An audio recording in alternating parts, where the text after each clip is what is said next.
గురుగారు ఇంకొక చిన్న సందేహం అమ్మ. ఏంటంటే, నాగబంధనం అన్న పేరు వింటూ ఉంటాం అవును. కదా! అసలు నాగబంధనం అంటే ఏంటి? దేనికి వేస్తారు? ఎందుకు వేస్తారు? ఇది కొద్దిగా చాలా జాగ్రత్తగా పరిశీలన చేస్తే నాగబంధనం అనేటువంటిది నిధులకు, హ్మ్. యుద్ధంలో అస్త్ర విద్య ఉన్నది. నాగపాశ బంధనం అంటాం. హ్మ్. రామాయణంలో ఇంద్రజిత్తు మొత్తం రామ లక్ష్మణ వానర సేన మీదంతా కూడా ఈ నాగపాశ బంధనం చేశాడు. హ్మ్. ఆ నాగపాశ బంధ విమోచన సర్గ అని ఒక సర్గ ఉంది యుద్ధకాండలో. అది చేస్తే ఏలినాటి శని ప్రభావాలు, మన శరీరంలో ఏదైనా మనకు తెలియకుండా జన్మాంతరాల్లో బంధింపబడి ఉన్నటువంటి కొన్ని జ్ఞాన బంధనాలు ఇవన్నీ కూడా అజ్ఞాన బంధనాలు తొలగిపోతాయంటారు. ఇది మంత్రపరంగా శస్త్రానికి అనుసంధానం చేస్తేనేమో అస్త్రం అవుతుంది. హ్మ్. ఏదైనా ఒక నిధులకు లేదంటే ఇంకేదైనా వాటి వాటి కర్మలకు ఉపయోగించుకునేటప్పుడు అది ఒక ప్రక్రియ అవుతుంది. అస్త్రము, ప్రక్రియా విధానము, ఈ రెండిటిని కూడా మనకు భాగవతంలో కూడా ఒక ప్రస్తావన వస్తుంది. నాగపాశాలతో బంధించి ప్రహ్లాదుని అంతరిక్షంలోకి తీసుకొని వెళ్ళి సాగర గర్భంలోకి వదిలేశారు. అంటే ఇంకా నిశ్చేష్టగా ఉంటారు, దానికి విరుగుడు లేదు. ఒక గరుక్మంతుడు మాత్రమే దానికి విరుగుడు. ఎక్కువగా దీనికి నిధులకు వేసేటువంటి బంధనాన్ని యుద్ధంలో ప్రయోగిస్తే నాగపాశ బంధనం, నిధులకు బంధిస్తేనేమో నాగబంధనం. ఆ నాగబంధనముకు ఒక ప్రత్యేకమైనటువంటి ప్రక్రియతో ద్వారాన్ని బంధిస్తారు. తాకినటువంటి వారు, దగ్గరికి వెళ్ళినటువంటి వారందరూ కొంత ఇన్ఫెక్షన్కు లోనయ్యి, మానసిక చంచలతకు లోనయ్యి అనేక కష్టాలు పొంది ఒక్కొక్కసారి ప్రాణాలు కూడా పోయేటువంటి పరిస్థితి ఉంటుంది. కాబట్టి అది రక్షించటానికి చేసేటువంటి ప్రక్రియను బంధనం అంటాం. శిక్షించటానికి చేసేటువంటి ప్రక్రియను నాగపాశ బంధన ప్రయోగం అంటాం. ఇది అస్త్ర విద్యగాను ఉంది, బంధన విద్యగాను కూడా ఉన్నది కనుక ఆ ప్రక్రియ ఇప్పుడు మనకు కెమెరా కాబట్టి మనము దాని గురించి ఎక్కువగా విచారణ చేయలేము. ఇదంతా కూడా మనకు అగ్నిపురాణంలో బాగా దీని గురించి అస్త్ర విద్య, మృత సంజీవిని విద్య ఇవన్నీ చెప్పబడుతోంది కనుక బంధనకు, శిక్షణకు రెండిటికి ఉపయోగపడేటువంటిది నాగ సంబంధిత విద్య. అందుకే భారతంలో మనం చూస్తే అశ్వసేనుడు అనేటువంటి ఒక అస్త్రము కర్ణుడి దగ్గర ఉంటుంది, అర్జునుడిని చంపటానికే పగపట్టుకొని ఉంటుంది. ఇలాగ అస్త్ర విద్యల్లో ఉన్నటువంటి దాన్ని ఆయుధాలు ఉపయోగిస్తేనేమో అస్త్రం, ఒక బంధనకు ఉపయోగిస్తేనేమో ప్రయోగం. ఇప్పుడు మనకు అనంత పద్మనాభ మందిరానికి నాగబంధనం ఉన్నది అని లోకంలో బాగా నానుడు ఉంది, చూసారమ్మా, అది ప్రయోగం. ఒక ద్వారానికి వేసి అక్కడ దగ్గరికి ఎవరు వెళ్లకుండా అమూల్యమైనటువంటి వస్తు సామగ్రిని రక్షించటానికి చేసేటువంటి ఒకానొక తాంత్రిక ప్రక్రియకు నాగబంధం అని పేరు. ఈవేళ దాని గురించి ఎక్కువ వద్దాము. కానీ అర్థమైంది మనకి రక్షణకు, శిక్షణకు సంబంధించి. ఇంకొక మాట చివరిగా చెప్తాం. దేహంలో ఆత్మ దేహాన్ని వదిలిపోకుండా దేవుడు మనకు బంధించింది కూడా నాగపాశం. ఆ పాశం ఎప్పుడైతే వదులుతుందో మరణం వస్తుంది. ఇది ఒక చిన్న సూక్ష్మమైనటువంటి ప్రక్రియ. శరీరంలో సర్పాకారంలో ఉన్న శక్తిని కుండలిని అంటాం. అది మూలాధారంలో నిద్రావస్థలో ఉంటుంది అని యోగశక్తి చెప్తున్నది. అది ఎప్పుడైతే జాగృతమైతే మోక్షం వస్తుంది, దేహాన్ని వదిలిపోతే మరణం వస్తుంది.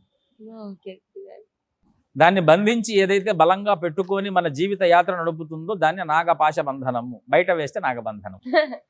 చాలా బాగా చెప్పారు గురుగారు. కొన్నిసార్లు మనకి డివోషనల్ లో ఇలా వీడియోస్ పెట్టినప్పుడు కింద కొంతమంది కమెంట్స్ పెడుతున్నారు.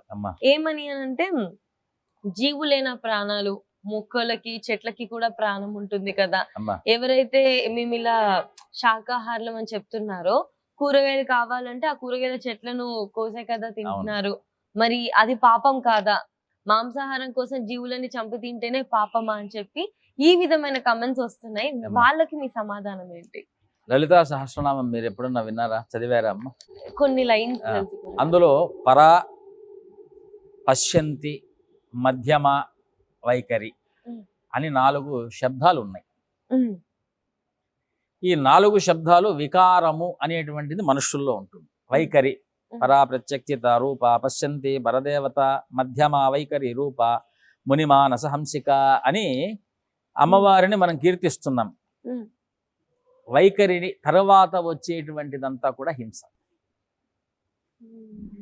ఈ 4 రూపాలు ఏవైతే ఉన్నాయో అవన్నీ కూడా చైతన్యములు.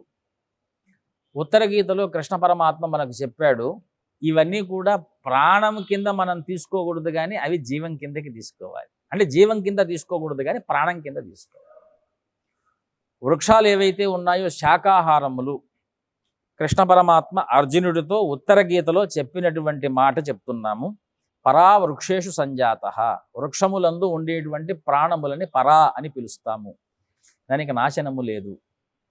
కాబట్టి వాటిని తీసుకోవటం వల్ల ఈ దేహము వృద్ధి అవుతుంది తప్ప క్షయము కాదు. పశ్యంతి భూజలేషు చ, భూమినందు జలమునందు పశ్యంతి అనేటువంటి ప్రాణం ఉంటుంది. కాబట్టి ఆ భూమి జలము మనకు ప్రాణధారణకు, జలంలో కూడా ప్రాణం ఉంది. మరి తాకుండా బతకగలమా చెప్పండి? కేవలం తినటానికే ఇన్ని సమస్యలు మనం పెట్టుకొని ఉన్నామే. మరి జలంలో ఒక ప్రవహించే నది నుంచి ఒక కుండడు నీళ్లు తీసేస్తే అది కూడా సంహారమే కదా.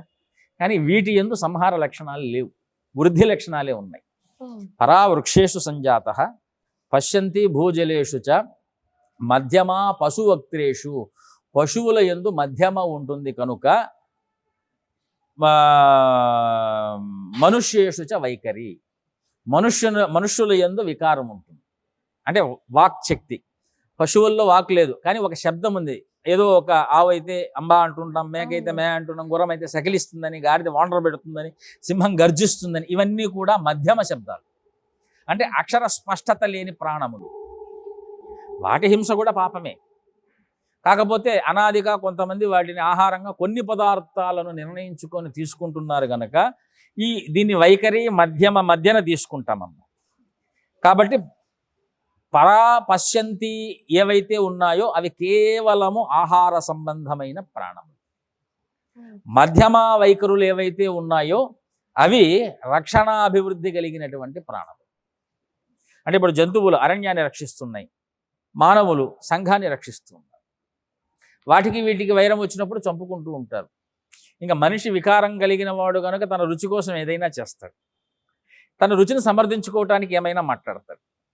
కాబట్టి అక్కడ మనకు వీళ్ళు పెట్టినటువంటి వివాదం కాదు కానివ్వండి. శాస్త్రపరంగా చూస్తే ఆహారం, జలం చాలా ముఖ్యమైనటువంటివి కనుక మన శరీరంలో కూడా కడుపు భాగంలో కింద పరాశక్తి ఉంటుంది, నాభి దగ్గర పశ్యంతి శక్తి ఉంటుంది, హృదయం దగ్గర వైఖరి శక్తి, మధ్యమ శక్తి ఉంటుంది, కంఠంలో వైఖరి ఉంటుంది. కాబట్టి శబ్దం రావాలంటే ఇక్కడంతా మాట్లాడలేం, ఇక్కడి నుంచినే మాట్లాడాలి.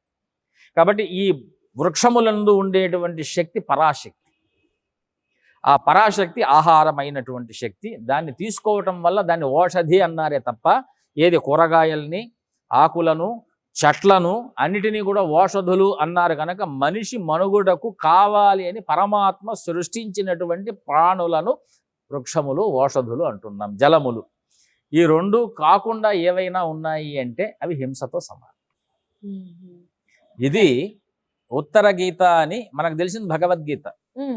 భారతంలో అర్జునుడికి సంశయం వచ్చినప్పుడు మళ్ళీ భగవద్గీతలో నుంచి సంశయాలు వస్తే ఉత్తర గీత చెప్పారు. ఆ ఉత్తర గీతలో చెప్పాడు పరమాత్మ హింసా లక్షణాన్ని ఎదుర్కొంటూ పరాపశ్యంతి ఏవైతే ఉన్నాయో వాటి యందు దోషములు లేవు, మధ్యమా వైఖరి యందు దోషాలు వస్తాయి.